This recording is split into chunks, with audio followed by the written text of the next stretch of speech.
اس میں 1979 میں کو ایجوکیشن جو ہے اس کو داخلہ ملا، اس کو اجازت ملی۔ اس طرح اس کا ایک ہیوگ ہال ہے، اس کو 1984 میں۔ بنیادی طور پر یہ جو فصل ہم نے بوئی ہے اس کی بنیاد ایک مخلوط معاشرہ ہے۔ ہمارے علماء کرام گنگ ہیں، چپ ہیں، منبر محراب چپ ہے۔ کیوں چپ ہے؟ اس لیے کہ ہم نے خود اس مخلوط معاشرے کے اندر اپنے لیے میں فائدے حاصل کیے۔ ہم نے اسمبلی کی رکنیتیں حاصل کی، ہم نے اپنے عورتوں کے ادارے اور ان کے بورڈ آف ڈائریکٹرز بنائے، بہت کچھ، بہت لمبی کہانی ہے اس مخلوط معاشرے کو ترتیب دینے کی، اور یہ گزشتہ 40-50 سال سے ہوا ہے۔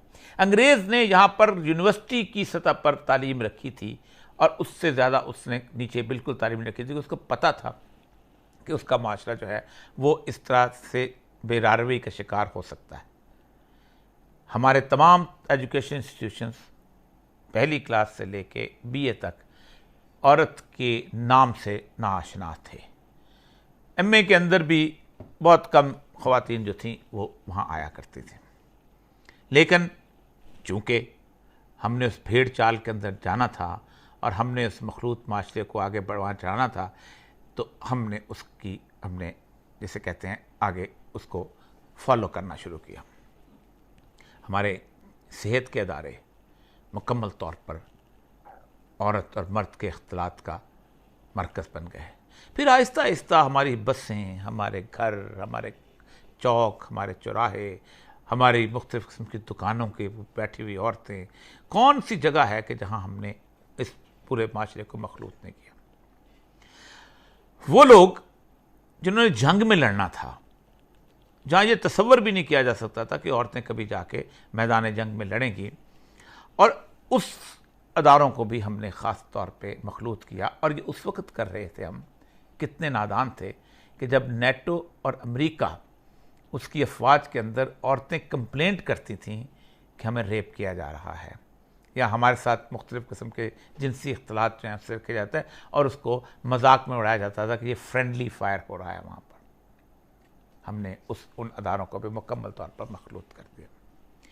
پھر پورے پاکستانی نظام جو ہے یہ ایک مادر سری نظام نہیں بلکہ ایک پدر سری نظام ہے۔ 99% سے بھی زیادہ گھرانے ایسے ہیں، بلکہ 99.9% گھرانے ایسے ہیں جہاں مرد گھر کا واحد کفیل ہوتا ہے، سول بریڈ ونر۔ عورت کنٹریبیوٹ کرتی ہے لیکن بہت کم حد تک کنٹریبیوٹ کرتی ہے۔ اس سول بریڈ ونر کے لیے، اس کی معاشی حالات کے لیے ہم نے اس کے لیے زندگی کے راستے بنانے تھے، اس کے لیے اپرچونٹیز پیدا کرنی تھیں، اس کے لیے ہنر سیکھنے کے ادارے بہتر بنانے تھے، ہم نے اس کے لیے کالج، اسکول، باقی چیزیں بہتر بنانی تھی، تاکہ وہ آئندہ اس پورے 10 یا 12 یا 6 یا 7 یا 3 یا 4 افراد کے گھرانے کو آہستہ طریقے سے، بہتر طریقے سے، شاندار طریقے سے آگے لے کے جاتا۔ لیکن ایسا ملغوبہ آیا ہے اس معاشرے کے اندر، اس مخلوط معاشرے کی بنیاد کے اوپر، بوئے گئے بیج کی بنیاد پر، کہ ہم نے سب سے پہلے کہا کہ نہیں، اگر ڈاکٹر بننا ہے تو میرٹ کی بنیاد پہ بننا ہے۔ ایک لیڈی ڈاکٹر بھی ہے اور ڈاکٹر بھی ہو، کیا فرق پڑتا ہے؟ اور آہستہ آہستہ وہ خواتین جو تھیں وہ آگے بڑھتی یہ حالت ہو گئی کہ آپ انجینئرنگ یونیورسٹیز میں اور میڈیکل کالج میں 25% کے قریب مرد رہ چکے ہوئے ہیں، اور وہ عورتیں ایسی ہیں کہ جو 85% ایسی ہیں کہ جو اس معاشرے کے اس پدر سری نظام کی وجہ سے نہ جاب کرتی ہیں، نہ کچھ کرتی ہیں، وسائل بھی آپ کے ضائع ہوئے، اور ساتھ ساتھ آپ کو ایسے لوگ نہ مل سکے کہ جو اچھی طرح سے کما کے بہتر حالات کے اندر اپنے خاندان کو عزت سے لے کے جا سکتے۔ اس طرح ہم نے کالجز میں، اسکولوں میں، یونیورسٹیوں میں، دفتروں میں، ان تمام جگہوں پہ، ہمارے ہاں کبھی ڈپٹی کمشنر جو تھے، ہمارے ہاں ایس پی جو تھے، یہ کبھی عورتیں نہیں ہوا کرتی تھیں۔ جو اقبال کہتا ہے نا، الحذر آئینے پیغمبر سے 100 بار الحذر، حافظ ناموس سے زن مرتا آسماں مرتا آفرین۔ اس لیے کہ عورت کا جو رول تھا، اس پہ بہت دفعہ میں گفتگو کر چکا ہوں، وہ بنیادی طور پر اتنا بڑا، اتنا مقدس، اتنا سینسٹیو، اتنا شاندار رول تھا کہ اس نے 2 بچوں کو خاص طور پہ، یا 3 بچوں کو، یا 1 بچے کو اتنی شاندار تربیت کے ساتھ پالنا ہے وہ اس کی وہ تعلیق ہے جو کہ دنیا کے اندر مقرر کی جاتی ہے، وہ اس کی دو ڈچس ہے کہ جو کہ یورپ کے اندر ہوتی ہے، کہ جس نے اس کی تمام تر تربیت کرنے کے بعد معاشرے کو ایک بہترین انسان تحفے میں دینا ہے، خواہ وہ ابو علی سینا تحفے میں دے، خواہ وہ ڈاکٹر عبدالقدیر خان تحفے میں دے، خواہ وہ امام ابو حنیفہ تحفے میں دے، خواہ وہ آج کا کوئی بھی نیک بڑا کامیاب انسان تحفے میں دے۔ جہاں رسول اللہ صلی اللہ علیہ وسلم فرمایا کلکم راعٍ کلکم مسئول عن رعیتہ، وہاں یہ فرمایا دیکھو یہ جو اولاد ہے یہ عورت کا گلہ ہے۔ یہاں آپ اس کے حدیث کا ترجمہ یہی ہے کہ ہر کوئی ایک گلہ بان ہے، اس سے اس کے گلے کا سوال کیا جائے گا۔ یہ وہ زہریلی فصل ہے جو اب پک چکی ہے۔ آپ سوچیں کہ اس 50 سال کے عرصے سے پہلے 100 سال کا عرصہ لے لیں، پوری دنیا کے فگرز کا موازنہ کریں۔ یورپ میں اور امریکہ میں 1800 کچھ میں، امریکہ میں 1800 میں ہوا تھا، یورپ میں باقی جگہوں پہ آہستہ آہستہ اختلاط والا معاشرہ شروع ہوا۔ سب سے اہم ترین چیزوں کا صورتحال یہ ہے کہ 40% عورتیں جو قتل ہوتی ہیں وہ اپنے x boy friend and husband سے قتل ہوتی ہیں۔ اس کو کرائم آف پیشن کہا جاتا ہے۔ یہی تو کل کی بات چل رہی ہے، یہ کرائم آف پیشن ہے۔ ہم سے کہا جاتا ہے کہ یہ مت پوچھو کہ وہ اس کے پاس کیا کرنے گئی تھی، وکٹم کس لیے گیا تھا وہاں پر، اپارچونٹیز کے لیے دینے کے لیے اس کو، اور کس لیے گیا تھا، اس سے سوال نہیں کیا جاتا، کیوں نہیں کیا جاتا؟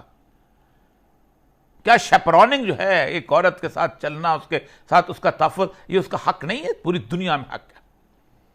جس معاشرے کو انہوں نے یورپ میں تخلیق کیا ہے، حالت یہ ہے کہ وہاں دروازے پہ لکھا ہوتا ہے کہ 7 بجے کے بعد دروازہ بند کر دیں اگر دفتر میں بیٹھے ہوئے۔ باتھ روموں کے نمبر عورتوں کے خفیہ رکھے جاتے ہیں کہ کوئی شخص باتھ روم میں آ کے ریپ نہ کر رہے۔ لفٹیں علیحدہ ہیں ان کی، چلتے پھرتے اٹھتے محفوظ نہیں ہے۔ یہ 40% وہ دوسرا سیریل کلر کی اتنی بڑی ڈائریکٹری بنتی ہے جو کہ ہزاروں کے اندر، اور یہ کمال کے لوگ ہیں۔ کسی نے 300 قتل کیے ہوئے ہیں، کسی نے 200 قتل کیے ہوئے ہیں، کسی نے 400 قتل کیے ہوئے ہیں، اور یہ کمال کے لوگ ہیں۔ کوئی ایک عورت کو قتل کر کے اس کے خون کے فوارے سے نہاتا ہے، کوئی اس کو کاٹ کے فریج میں رکھتا ہے، کوئی ایک جو خاتون جس نے کوئی 150 کا قریب قتل کیا، وہ ایک طوائف تھی، وہ گھیر گھار کے قتل کرتی تھی اور پھر اس کے بعد اس کے پیسز لے کے اپنی بلی کو کھلایا کرتی تھی۔ ہزاروں، اور ان کے قتل ہونے والے لاکھوں تھے۔ لیکن 57 مسلمان ملک ہیں جو تیونس سے لے کے برنائی تک ہیں۔ پوری لسٹ اٹھا دیے دنیا کے سیریل کلر کی، آپ کو صرف 2 سیریل کلر ملیں گے، زیادہ سے زیادہ اس کو ملا کے چھوٹے موٹے بھی ملا کے 1 درجن سے زیادہ سیریل کلر نہیں ملیں گے، کیونکہ ہم نے مخلوط معاشرے کو اس وقت سے اڈاپٹ نہیں کیا تھا، وہ زمین ہموار نہیں کی تھی جس زمین کے اندر یہ سب کچھ بویا جاتا۔ کیوں نہیں بتاتے ہو کہ اس معاشرے کو روکنے کے لیے، اس معاشرے کے خلاف کھڑے ہونے کے لیے سید الانبیاء صلی اللہ علیہ وسلم آئے تھے؟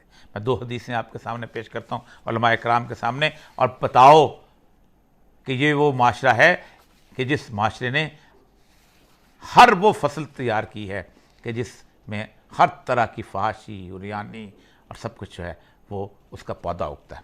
آپ صلی اللہ علیہ وسلم نے فرمایا، ہم سے علی بن عبداللہ مدینی نے بیان کیا، ہم سے سفیان بن عینیہ نے بیان کیا، اس سے عمر بن دینار نے بیان کیا، ان سے ابو معبد نے، اور ان سے عبداللہ بن عباس رضی اللہ تعالیٰ نے بیان کیا کہ نبی صلی اللہ علیہ وسلم فرمایا کہ محرم کے سوا کوئی مرد کسی عورت کے ساتھ تنہائی میں نہ بیٹھے۔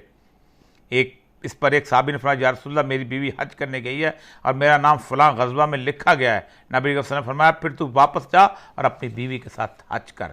لیکن اس سے اگلی حدیث جو ہے، اور یہ حدیث جو ہے اس میں صحیح بخاری کی حدیث ہے، مسلم کی ہے، ترمذی کی، اگلی حدیث اور حیران کن اور جسے کہتے ہیں ہمیں ڈرا دینے والی، جن عورتوں کے خامد موجود نہ ہوں ان کے پاس نہ جاؤ، کیونکہ شیطان تمہاری رگوں میں خون کی طرح دوڑتا ہے۔ حضرت جابر فرماتے ہیں، ہم نے عرض کیا، یا رسول اللہ آپ کے لیے بھی ایسا ہے؟ اللہ اکبر۔ نبی صلی اللہ علیہ وسلم نے فرمایا، ہاں میرے لیے بھی، لیکن اللہ تعالیٰ نے اس پر میری مدد فرمائی اور میرا ہمزاد مسلمان ہو گیا ہے۔ یہ ہے حالت، اور اس کے باوجود بھی ہم نے وہ تعلیمی ادارے جہاں کھولے ہیں، میں نے بار بار پروگرام کیے ہیں کہ جن کے سالانہ شو جو ہیں وہ علیحدہ ہوتے ہیں، اور ان کے اندر دنیا کی ہر فحاشی، ہر عریانی جو ہے اس کو آگے بڑھایا جاتا ہے۔ ہم نے سیکولر ایجوکیشن کو آگے بڑھایا, ہم نے سیکولر اخلاقیات کو آگے بڑھایا, اور آج اگر کوئی شخص جو ہے کوئی اس پہ گفتگو کرتا ہے تو اس کی زبان کھینچ لی جاتی ہے. گزشتہ دنوں لاہور کے ایک بہت بڑے ادارے کے اندر, لڑکیوں کے خالص ادارے کے اندر, ایک مرد ٹیچر جاتا تھا اور اس مرد ٹیچر کے اوپر الزامات لگے کہ وہ ان کو ہراساں کرتا تھا. پاکستان کے کچھ بدترین اخلاقیات کے اینکرز نے یہ کہا, کیونکہ اس نے کہا ہم اس مرد کو نہیں آنے دیں گے, کہ یہ کوئی مسئلے کا حل ہے؟ مرد وہاں جائے لیکن اس کو چھوڑو, اس کو دیکھو.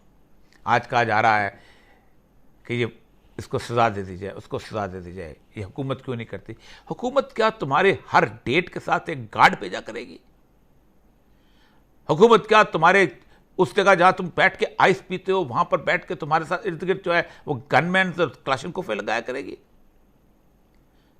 کیا اس معاشرے کے اندر کے جہاں پر تمام تر حدیں پار کرتے ہوئے ڈانسنگ پارٹیز اور باقی چیزیں ہوتی ہیں اور جس کو ایک خاص قسم کا معاشرہ جو تخلیق کیا جاتا ہے, کیا وہاں جا پر سی کیمرے لگا کے اور دیکھا کرے گی کہ فلاں بندہ اٹھ رہا ہے اور فوراً گھنٹی بج جائے گی اور وہاں جا کے اس بندے کو روکو کہ وہ کچھ حرکت نہ کر لے؟ یہ یورپ میں ہوتا ہے اور وہ اس کو بھگت رہے ہیں. میں ایک آج سے بہت عرصہ پہلے 1996 میں ٹیکسس میں گیا تھا. وہاں میں ایک ایسے ادارے میں گیا تھا کہ جہاں وہ چھوٹی بچیاں جو تھیں وہ رکھی جاتی تھیں جن کو ان کے سگے رشتہ دار جو تھے وہ جنسی استحصال کا شکار کرتے تھے. یہ کیوں کرتے تھے؟ اس لیے کہ آپ نے ان کے سامنے وہ مٹیریل جو تھا وہ عام کر دیا ہوا تھا کہ جس مٹیریل سے ان کے اندر ہیجان پیدا ہوتا تھا, اور وہ مختلف سے مختلف طریقے استعمال کرنے کی کوشش کرتے تھے, مختلف قسم. اس لیے ان کے ہاتھ میں خواہ کوئی جانور آ جائے یا کوئی عورت آ جائے انہیں ان کی چیخیں سنائی نہیں دیتی تھی. جتنے بھی سیریل کلر جنہوں نے عورتوں کو قتل کیا ہے وہ اس بات کے اوپر دلالت دیتے ہیں, گواہی دیتے ہیں کہ ہمیں ہیجان پیدا ہوتا تھا جب ہم مختلف جگہ پہ پورنو فلمیں دیکھ کے آتے تھے, جب ہم مختلف قسم کی کہانیاں پڑھتے تھے, جب ہم مختلف قسم کے لائیو سیکس شو دیکھتے تھے. کیا ہمارے معاشرے میں یہ سب کچھ نہیں ہے؟ کیا یہ سب کچھ کہا جاتا ہے کہ زینب نے کون سا کیا تھا؟ زینب بیچاری نے جو قصور تھی اس نے کچھ نہیں کیا تھا, لیکن تم نے خباثت کی تھی, تم نے اس خبیث کے دماغ میں خناس ڈالا تھا, تم نے اس کا دماغ تباہ و برباد کیا تھا, اور اس کے سامنے زینب جو تھی وہ ایک وکٹم بن کے آئی تھی. تم بحیثیت معاشرہ مجرم ہو, تم بحیثیت ایک میڈیا مین مجرم ہو, تم نے اس کے سامنے ایک ایسی ہیجانی کیفیت پیدا کر دی تھی کہ وہ پاگل ہو چکا ہوا. دوسرا کہا جاتا ہے کہ گاؤں کا معاشرہ جو ہے وہ بھی تو مخلوط ہوتا ہے. تھوڑی سی سوشالوجی کی سینس دیکھ لیجیے گا. سب سے پروٹیکٹڈ معاشرہ گاؤں کا اس لیے ہوتا ہے کہ اس کے کہتے ہیں اس میں سوشل کنٹرول ہوتا ہے. ایک لڑکا 2 دفعہ گلی میں سے گزرے تو اس کو دیکھ لیتے ہیں کہ یہ بچہ دوبارہ کیوں آ رہا ہے, اس کو پکڑ لیتے ہیں یہاں سے کیوں آئے ہو. اپنا وہاں پولیس ہو نہ ہو اس کے ایلڈرز نے اس کو کنٹرول کر رہے ہوتے ہیں. لیکن دنیا کی سب سے بڑی غلاظت, دنیا کی سب سے بڑی تباہی, دنیا کا سب سے بڑا جرم جو ہے وہ شہروں کے اندر ہوتا ہے. اس کو کہتے ہیں ایلز آف اربنائزیشن, بڑے شہروں کی تباہی, بڑے شہروں کی خرابیاں. ہر نارکوٹکس وہیں سپلائی ہوتا ہے, کرائم وہیں پر ہوتا ہے, مافیاز وہیں بنتے ہیں. رسول اللہ صلی اللہ علیہ وسلم کی ایک حدیث جو سیدنا عمر بیان کیا کرتے تھے اور علامہ اقبال نے میسولینی کے سامنے بیان کی تھی. میسولینی نے پوچھا کہ اقبال بتاؤ تمہارے رسول کی کوئی ایک بات جو ہے وہ جس کو میں سمجھوں کہ وہ اللہ کے رسول تھے. تو انہوں نے کہا میرے رسول نے کہا تھا جب مدینہ کی آبادی ایک حد سے بڑھنے لگے گی تو ہم ایک نیا شہر آباد کریں گے, ہم بڑا شہر نہیں رکھیں گے. تو اس نے کہا تھا, خنجر کو مارا تو اس نے کہا تھا کہ اس سے بہتر تہذیب کو بچانے کے لیے اور کوئی راستہ نہیں ہو سکتا. مجھے صرف خاموشی کا دکھ ہے, مجھے خاموشی کی تکلیف ہے. یاد رکھیں ہم سب نے کنٹریبیوٹ کیا ہے, میں بھی شامل ہوں. اس لیے شامل ہوں کہ میرے پاس بھی اس معاشرے نے کوئی راستہ نہیں چھوڑا تھا کہ میں اپنی اولاد کی کسی بہتر ادارے میں تربیت کرا سکتا ہوں. وہ ملک جس کے اندر کبھی مخلوط ادارہ ملتا نہیں تھا ڈھونڈنے سے, آج وہاں عورتوں کی تعلیم کے لیے کوئی علیحدہ ادارہ ملتا نہیں ہے. جو بنائے جا رہے ہیں وہ بھی اس طرح کے مہنگے ادارے ہیں کہ لوگوں کو افورڈ نہیں ہو سکتے. لیکن یاد رکھیں ہم جس نہج پر آ چکے ہوئے ہیں اس کے لیے صرف وہ حدیث تو میں نے بیان کی قرآن کی یہ جو سورہ نور کی آیت آپ کے سامنے پیش کر کے اجازت چاہتا ہوں۔ اس آیت کے اندر اللہ نے دنیا کے اندر ہمیں عذاب کی نوید دی ہے۔ ان الذین یحبون ان تشیع الفاحشۃ فی الذین آمنوا لہم عذاب علیم فی الدنیا والآخرہ واللہ یعلم وانتم لا تعلمون۔ جو لوگ مسلمانوں میں بے حیائی پھیلانے کے آرزو مند رہتے ہیں، آرزو مند خواہش رکھتے ہیں، ان کے لیے دنیا اور آخرت میں دردناک عذاب ہیں۔ اللہ سب کچھ جانتا ہے اور تم کچھ نہیں جانتے۔ ہمارے گھروں کی تو بیٹیاں شاید اس بری طرح تباہ نہیں ہو رہی، ماری نہیں جا رہی، لیکن یاد رکھو یورپ میں قتل ہونے والی عورت مذہبی نہیں ہے، یورپ میں بھونے جانے والی عورت، خون سے نہلائے جانے والی عورت مذہبی نہیں ہے۔ ان معاشروں میں اور اس گروہ سے تعلق رکھتی ہے کہ جو فحاشی کو جائز اور قانونی اور اخلاقی حق سمجھتی ہیں، جو عریانی کو ایگزیبیشنزم کہہ کے اس کے راستے سے گزر جاتی ہیں۔ اللہ نے ان کے لیے عذاب رکھا ہے، ہم بھی اس عذاب کی طرف بڑھ رہے ہیں۔ اللہ ہمیں محفوظ کرے۔ آخر دعوانا الحمدللہ رب العالمین۔